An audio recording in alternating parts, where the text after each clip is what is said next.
Okay, so welcome to part 5 of the EFT introduction. So as promised in this session, I'm just going to do how you would handle a belief. And then everything else that I can always answer your questions later, but for this, so let's just say I've got a belief that, I don't know, you could take something big like I'm not good enough, something really general, but it's going to be a core belief, so it might take a while, okay, because obviously you would normally do a timeline on that, whereas with tapping, if you start with I'm not good enough, you're really kind of almost tapping until a memory comes up that you can then tap through. So let's say you took something a little bit more context specific, so rather than a big chunk like that, you take a little chunk. So let's say, for example, one of the things that I hear all the time from coaches is things like no one's buying anything at the moment, no one's got any money.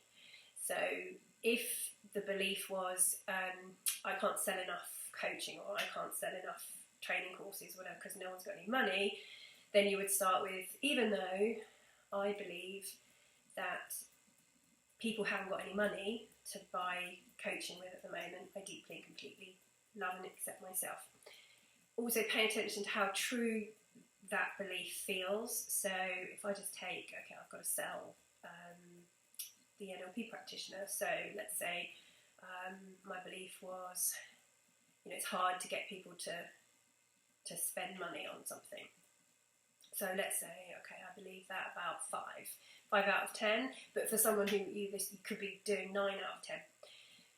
So even though I believe it's hard to get people to spend money on courses, I deeply and completely love and accept myself. Do that several times, and then, okay, it's really hard to get them to spend money, no one's going to want to spend any money, it's hard to get people to spend money, and so on and so on and so on.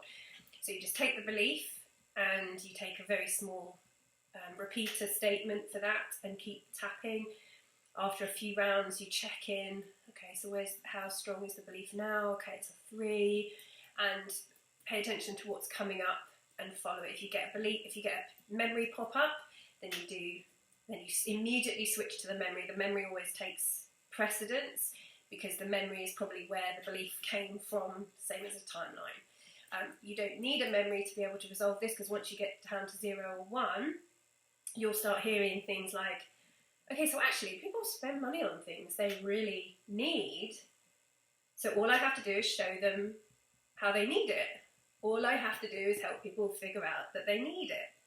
That's my only job, is to show people how it would help them and how it could solve their problems.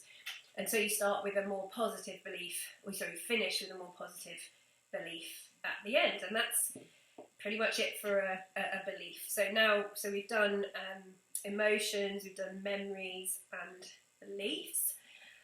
In terms of the other things that you can do is now different techniques with the tapping, such as the tearless trauma and so on and so on, but you don't need to know about those at the moment, and you do have good NLP techniques for all of that, so cool. So there you go, so get practicing.